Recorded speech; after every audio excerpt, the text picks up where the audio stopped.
Good evening, everyone. So, in today's turn, we are going to start the topic thermodynamic processes. Write this thermodynamic processes. इससे पहले जो topic आपका finish हुआ था that was Mayer's formula. That was the relation between the two specific heats of a gas. Okay, so now the topic is thermodynamic processes. So you already know कि thermodynamic processes जो हैं वो 4 types के होते हैं. और इन thermodynamic processes का मतलब होता है कि जो thermodynamic variables हैं उनमें किसी भी कंडीशन के अंडर क्या क्या चेंजेस हो रहे हैं. तो जैसे कि 3 टाइप के थर्मोडायनेमिक वेरिएबल्स होते हैं: प्रेशर, वॉल्यूम एंड टेम्परेचर. तो ये जो टाइप्स ऑफ प्रोसेस है इनका मतलब कि 3 प्रोसेसेस तो वो होते हैं जिनमें कि प्रेशर या वॉल्यूम या टेम्परेचर में से किसी एक क्वांटिटी को कांस्टेंट रखा जाता है और बाकी बची 2 क्वांटिटीज में रिलेशन ड्राइव किया जाता है. और बाकी एक प्रोसेस ऐसा होता है जिसमें कि तीनों क्वांटिटीज एक साथ चेंज होती हैं. तो आपको यहाँ पर सारे प्रोसेसेस तो नहीं स्टडी करने हैं, डिफाइन चारों करने हैं बस, बट स्टडी बस 2 करने. एक प्रोसेस है आइसोथर्मल प्रोसेस और दूसरा प्रोसेस है एडियाबैटिक प्रोसेस. तो सबसे पहले तो क्योंकि डिफाइन सारे करने हैं तो थर्मोडायनेमिक प्रोसेसेस में आप लिखेंगे कि these are of following 4 types. इसमें आप फर्स्ट हेडिंग लिखेंगे isothermal process. Isothermal process. Isothermal process को जब आप डिफाइन करेंगे तो बताएंगे कि in this process we study the relation between pressure and volume of a gas under constant temperature. यानी कि आइसोथर्मल प्रोसेस वो प्रोसेस होता है that occurs at constant temperature. ऐसा कोई भी प्रोसेस जिनमें कि टेम्परेचर कांस्टेंट है बस और बाकी दोनों वेरिएबल्स जो हैं प्रेशर और वॉल्यूम वो चेंज हो रहे हैं. जैसे कि आप कह सकते हैं कि एक जो थर्मोडायनेमिक सिस्टम है, जैसे कि आपने ये ले रखा है थर्मोडायनेमिक सिस्टम दिस वन. तो इस थर्मोडायनेमिक सिस्टम में जो पिस्टन लगा है उसमें आपने पिस्टन को नीचे पुश कर दिया. नीचे पुश करने से प्रेशर इंक्रीज होगा, वॉल्यूम डिक्रीज होगा, लेकिन टेम्परेचर भी बढ़ना चाहिए था. बट हो सकता है इसकी जो वॉल्स हैं सिस्टम की, वो वॉल्स जो है वो डायाथर्मिक वॉल्स हो, जैसा मैंने बताया था कंडक्टिंग वॉल्स हो. और कंडक्टिंग वॉल्स का मतलब कि जितना भी टेम्परेचर बढ़ा उतनी हीट सराउंडिंग को ट्रांसफर हो गई. तो it means no increase in temperature is there. जितना की टेम्परेचर था उतना ही टेम्परेचर बाद में भी मेंटेन रहेगा. तो ये प्रोसेस इसमें इतना लिख देंगे कि that occurs at constant temperature. It is the process that occurs at constant temperature. वो आइसोथर्मल है. उसके बाद आते हैं आप सेकेंड नंबर पे. सेकेंड नंबर आपका जो प्रोसेस है वो है आइसोबैरिक प्रोसेस. आइसोबैरिक में बताएंगे कि it occurs at constant pressure. फिर आता है आपका आइसोकोरिक प्रोसेस. आइसोकोरिक प्रोसेस में बताएंगे इट अकर्स एट कांस्टेंट. तो तीसरी क्वांटिटी आपकी रह जाती है वॉल्यूम, तो it occurs at constant volume. उसके बाद फोर्थ नंबर का जो प्रोसेस है आपका वो कहलाता है एडियाबैटिक प्रोसेस. ये वर्ड आपने एडियाबैटिक वॉल्स के लिए सुना था जब आप चैप्टर को आपने स्टार्ट किया था. उसी टाइम पे कहा था कि 2 टाइप की वॉल्स हो सकती हैं, या तो कंडक्टिंग या नॉन कंडक्टिंग. तो अगर कंडक्टिंग वॉल्स हैं उनके लिए वर्ड यूज करते हैं डायाथर्मिक वॉल्स, और अगर नॉन कंडक्टिंग वॉल्स हैं तो नॉन कंडक्टिंग, इंसुलेटिंग या फिर एडियाबैटिक, ये वर्ड्स यूज हो सकते हैं. तो एडियाबैटिक प्रोसेस कौन सा प्रोसेस होता है? तो इस प्रोसेस में पहली बात तो ये कुछ भी कांस्टेंट नहीं होता है, सारी चीजें चेंज होती है, प्रेशर, वॉल्यूम, टेम्परेचर. लेकिन ये प्रोसेस ऐसा है जिसमें कि अभी मैंने बोला था ना कि जितना टेम्परेचर बढ़ा उतनी हीट सराउंडिंग को ट्रांसफर हो गई. तो ये प्रोसेस इसका अपोजिट है. इसमें there is no transfer of heat between system and surroundings. System और सराउंडिंग्स के बीच में हीट का कोई भी ट्रांसफर नहीं होना चाहिए. ऐसा प्रोसेस आपका कहलाता है एडियाबेटिक प्रोसेस। ठीक है, तो फोर्थ एडियाबेटिक प्रोसेस को डिफाइन कर लेंगे। उसके बाद आपको मेनली इसमें स्टडी कौन सा करना है, फर्स्ट आइसोथर्मल। आइसोथर्मल प्रोसेस में एक कंप्लीट डेरिवेशन है, आपसे पूछी जाएंगी necessary conditions for isothermal process. फिर आपसे पूछा जाएगा कि आइसोथर्मल प्रोसेस जो है उस प्रोसेस में किस टाइप की वॉल्स होनी चाहिए सिस्टम के आसपास। फिर पूछा जाएगा इक्वेशन ऑफ स्टेट क्या होती है आइसोथर्मल प्रोसेस की, और work done in isothermal process आपको फाइंड आउट करना हो। ठीक है, तो इसमें आपको ये चारों चीज़ें जो हैं वो दो तीन चीज़ें जो हैं स्टडी करनी है आपको आइसोथर्मल प्रोसेस के बारे में। तो सबसे पहले अगेन अब हमें फिर से जो है वो आइसोथर्मल प्रोसेस से ही स्टार्ट करना है। तो अब जो है आपको क्या करना है, again after this you will write the heading isothermal process. ठीक है, तो देखिए फिर से यहीं से स्टार्ट करते हैं आइसोथर्मल प्रोसेस। अगेन क्योंकि वैसे डेफिनेशन आपको पता है आइसोथर्मल प्रोसेस का मतलब क्या है, लेकिन फिर से आप वहीं से स्टार्ट करेंगे कि this is the process in which pressure and volume of the system changes at constant temperature, या ये कह सकते हैं कि it is the process in which pressure and volume of the system changes but temperature remains constant। ठीक है, तो I hope की डेफिनेशन आपको समझ में आ गई। प्रेशर वॉल्यूम अब उस टाइम नहीं बताया था, यहाँ क्योंकि फिर से प्रोसेस को एक्सप्लेन कर रहे हैं प्रॉपरली, तो उसमें ये चीजें भी बता देंगे कि प्रेशर और वॉल्यूम चेंज होता है लेकिन टेम्परेचर कांस्टेंट रहता है। ठीक है, अब एक्सप्लेनेशन कैसे रहता है, तो मैंने अभी आपको थर्मोडायनामिक प्रोसेस बना के दिखाया ही था कि इस प्रोसेस में अगर पिस्टन नीचे किया जाता है तो जितनी भी एक्स्ट्रा हीट है वो कहाँ चली जाती है, सराउंडिंग को, क्योंकि वॉल्स कैसी हैं, कंडक्टिंग। और दूसरी एक और बात इंपॉर्टेंट चीज, पिस्टन को स्लोली नीचे किया जा रहा है ताकि हीट को टाइम मिल सके बाहर जाने के लिए, क्योंकि जब हीट बाहर जाएगी तभी टेम्परेचर जो है वो कांस्टेंट रहेगा। तो इसमें दो बातें ये बाद में आपसे पूछी जाएंगी, नेसेसरी कंडीशंस कौन सी, तो आप बताएंगे प्रोसेस स्लो होना चाहिए और वॉल्स कैसी होनी चाहिए, कंडक्टिंग। ठीक है, तो आइसोथर्मल प्रोसेस कैसे होता है, या तो पिस्टन को नीचे करें तो प्रेशर इंक्रीज होगा, वॉल्यूम डिक्रीज होगा। अब यहाँ से एक बात और समझ में आ रही है कि प्रेशर और वॉल्यूम दोनों में हमेशा इनवर्स रिलेशन रहेगा। ठीक है, दूसरी बात आप ये भी बता सकते हैं कि अगर मान लीजिए पिस्टन को ऊपर किया जा रहा है या गैस मान लीजिए वर्क कर रही है, work done by the gas, piston ऊपर जा रहा है, जब पिस्टन ऊपर जा रहा है तो जो है क्या हो रहा है कि गैस एक्सपेंड हो रही है, प्रेशर कम हो रहा है, वॉल्यूम बढ़ रहा है। लेकिन जब गैस एक्सपेंड होती है तो उसका टेम्परेचर डिक्रीज होना चाहिए, लेकिन फिर से वही प्रोसेस के टेम्परेचर होना तो चाहिए था डिक्रीज, लेकिन उसको मेंटेन करने के लिए सराउंडिंग से हीट सिस्टम के अंदर आ जाती, बैलेंस कर लेती। तो बैलेंस क्यों करती है, क्योंकि टेम्परेचर डिफरेंस, हीट हमेशा ज्यादा टेम्परेचर से कम टेम्परेचर की तरफ फ्लो होती है। अगर गैस एक्सपेंड हो गई वो कूल होने लगेगी, तो टेम्परेचर बाहर ज्यादा अंदर कम है तो हीट जो है तुरंत फ्लो हो जाती है सराउंडिंग से सिस्टम में। तो सिस्टम टू सराउंडिंग या सराउंडिंग टू सिस्टम, ये जो हीट का ट्रांसफर है इसी की वजह से टेम्परेचर कांस्टेंट रहता है। ये एक्सप्लेनेशन है आइसोथर्मल प्रोसेस का, ये आपको नहीं लिखना है। आपको क्या लिखना है, अब आपके पास जो है इसके बाद हेडिंग आएगा नेसेसरी कंडीशंस।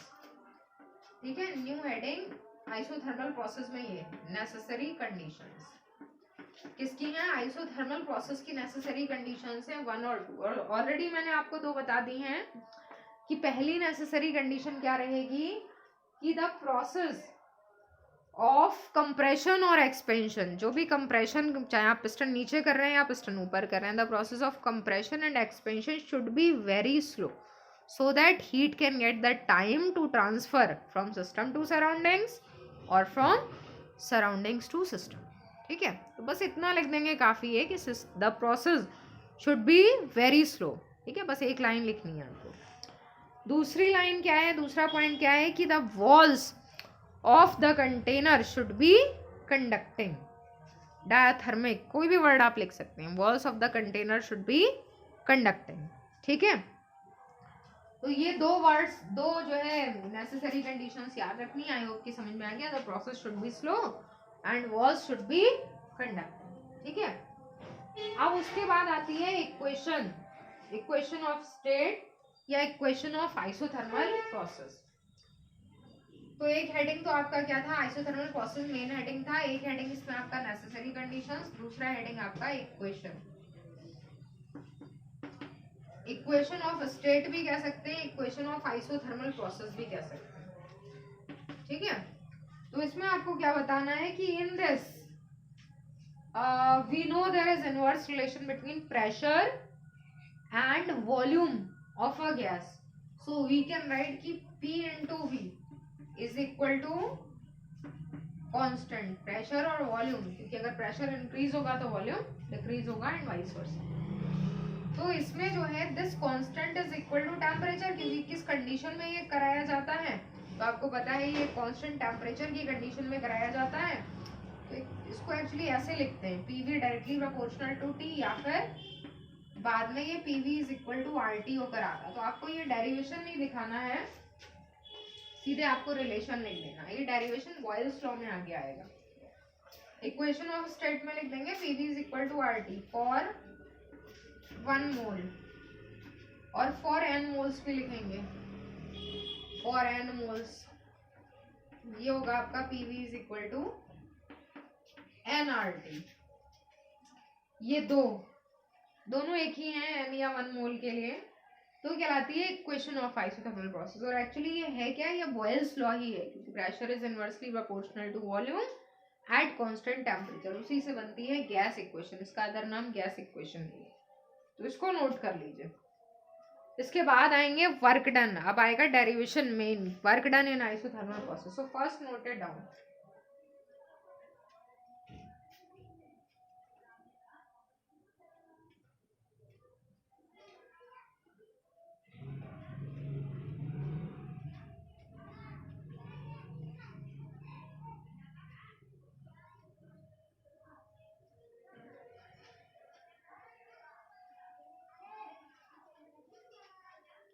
अब आते हैं नेक्स्ट हेडिंग पर, वर्क डन। तो ये दो आपके सब हेडिंग्स थे। इसके बाद थर्ड नंबर सब हेडिंग पे आते हैं, work done in isothermal process. Work done in isothermal process, ठीक है।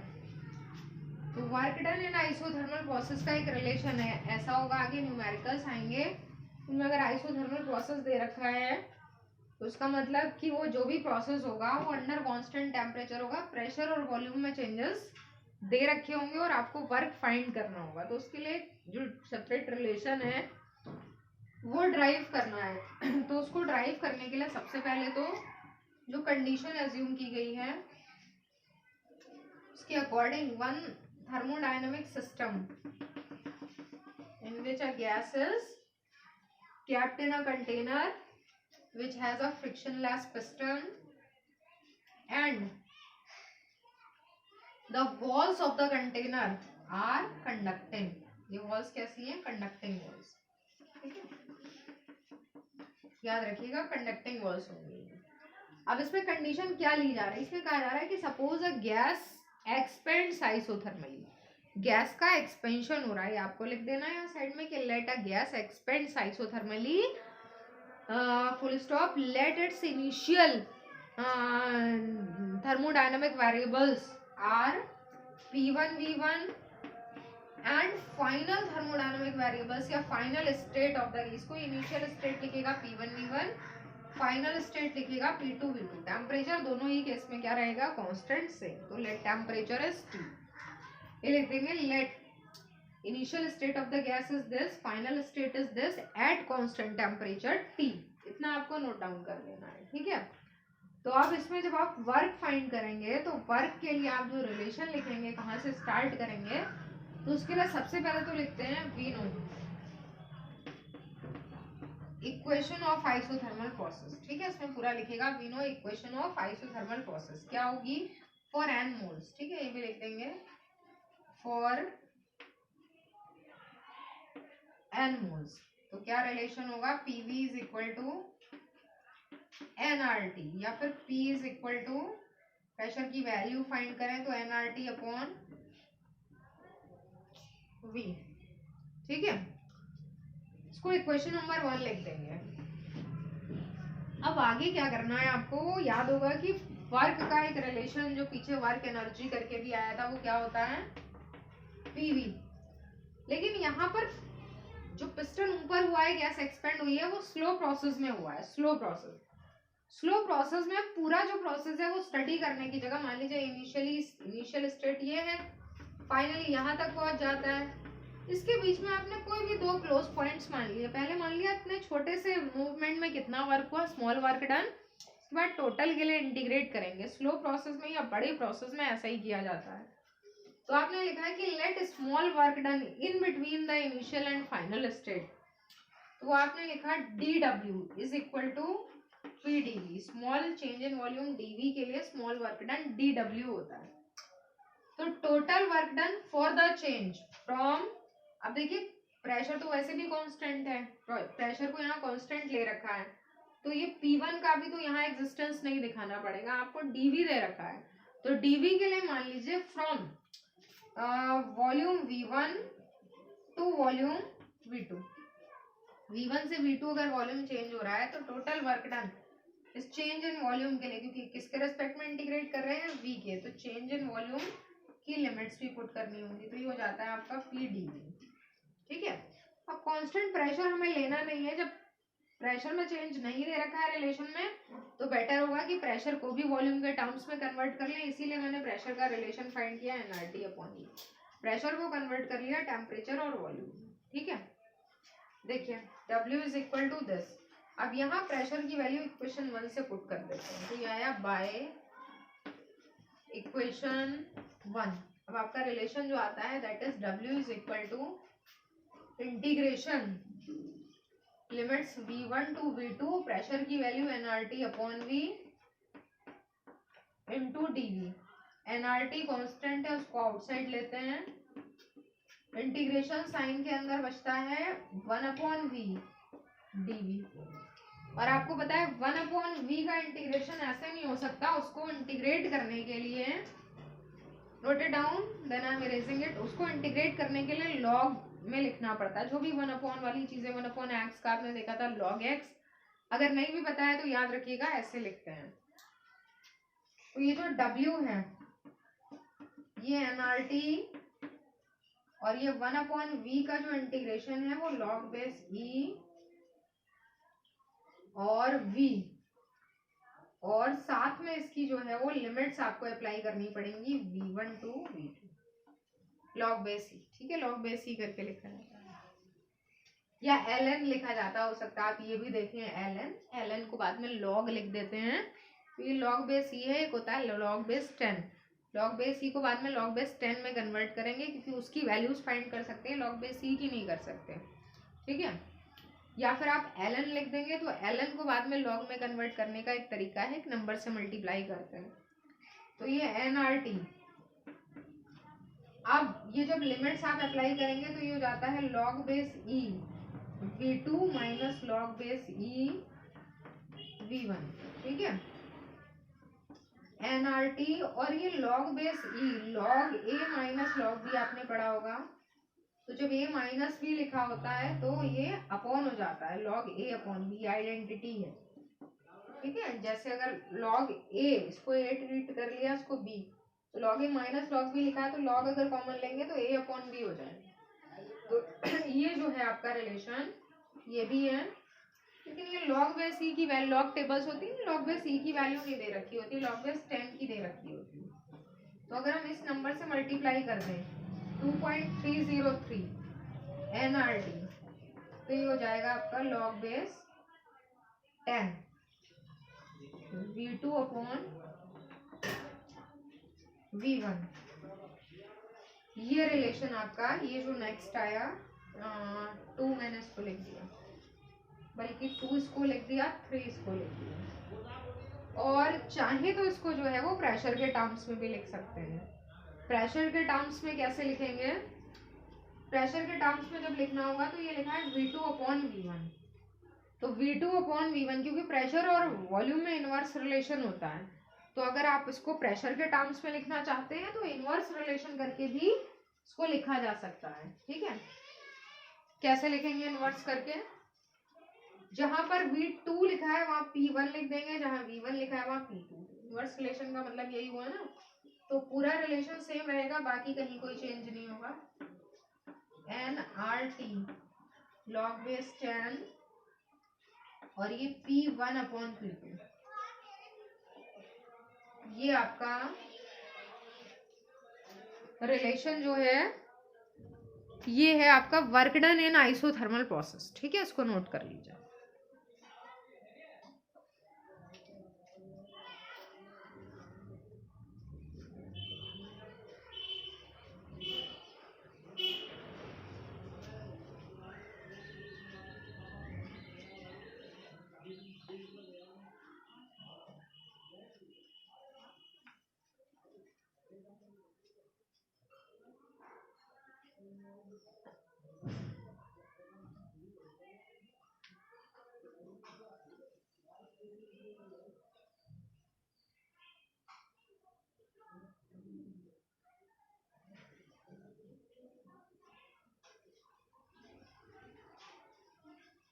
सो क्लास, इसको नोट करने के बाद I hope it's noted down.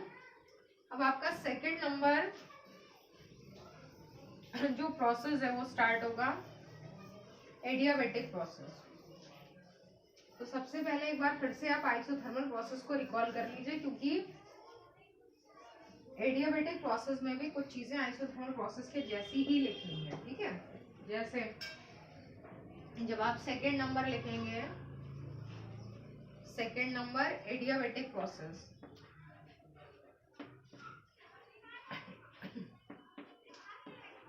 Second number लिखेंगे एडियाबेटिक प्रोसेस, तब आप उसमें एडियाबेटिक प्रोसेस में कहाँ से स्टार्ट करेंगे? सबसे पहले तो डेफिनेशन से। तो डेफिनेशन में भी आपने लिखा ही था कि it is that process in which there is no transfer of heat from system to surroundings और सराउंडिंग्स टू सिस्टम, और in this process all the thermodynamic variables change with time।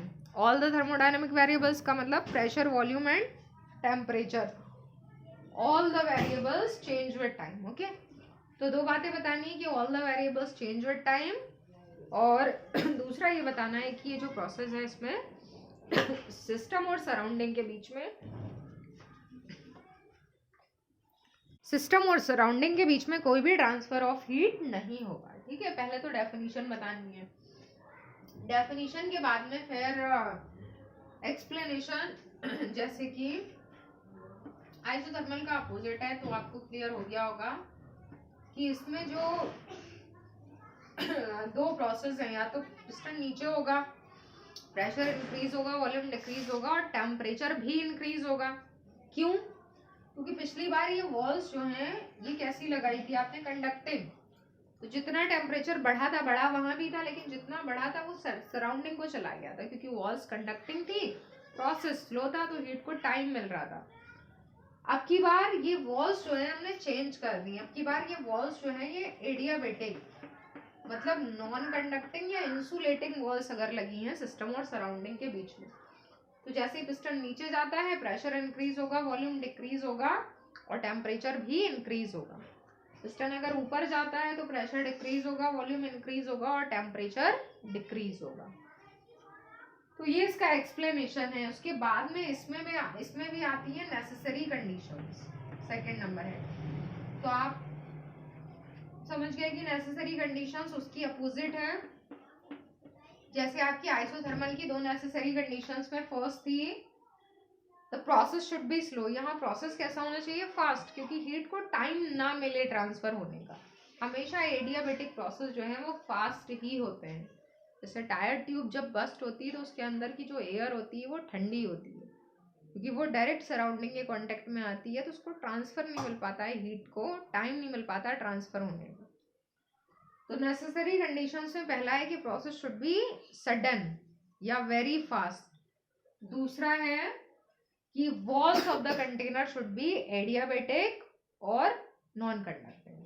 ठीक है, उसके बाद आता है इक्वेशन ऑफ आइसोथर्मल प्रोसेस।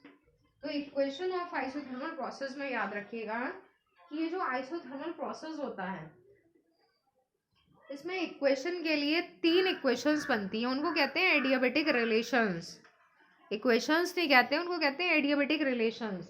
और किन के बीच में एडियाबेटिक रिलेशंस है? ये 3 वेरिएबल्स के बीच में, प्रेशर, वॉल्यूम एंड टेम्परेचर के बीच में। वो ये सब बदल जाते हैं एडियाबेटिक में। जैसे आपने अभी गैस इक्वेशन पढ़ी ना, PV is equal to RT, यहाँ ऐसी इक्वेशन नहीं होती है। यहाँ पर जो है इक्वेशन चेंज हो जाएगी, कुछ ना कुछ ऐड होगा या कोई अलग नया कांस्टेंट आ जाता है। तो ऐसे करके 3 रिलेशंस बनते हैं, एक PV के बीच में, PR के बीच में, और PV के बीच में, PT के बीच में, और VT के बीच में। प्रेशर वॉल्यूम, प्रेशर टेम्परेचर और वॉल्यूम टेम्परेचर। R तो गैस कांस्टेंट है, उससे कोई मतलब नहीं है। तो इतना तो आपको करना है। ये जो हमारे ये 3 रिलेशंस है ना, ये न्यूटन से स्टार्ट करते हैं, क्योंकि ये अब जो स्टार्ट होगा उसमें आपके ये 3 डेरिवेशंस बड़े हैं, लेंदी हैं, और प्लस वर्क डन इन एडियाबेटिक प्रोसेस। तो ये सेपरेट न्यू हेडिंग होगा। तो यहाँ से स्टार्ट करेंगे न्यूटन से। Okay, so do this. Thank you.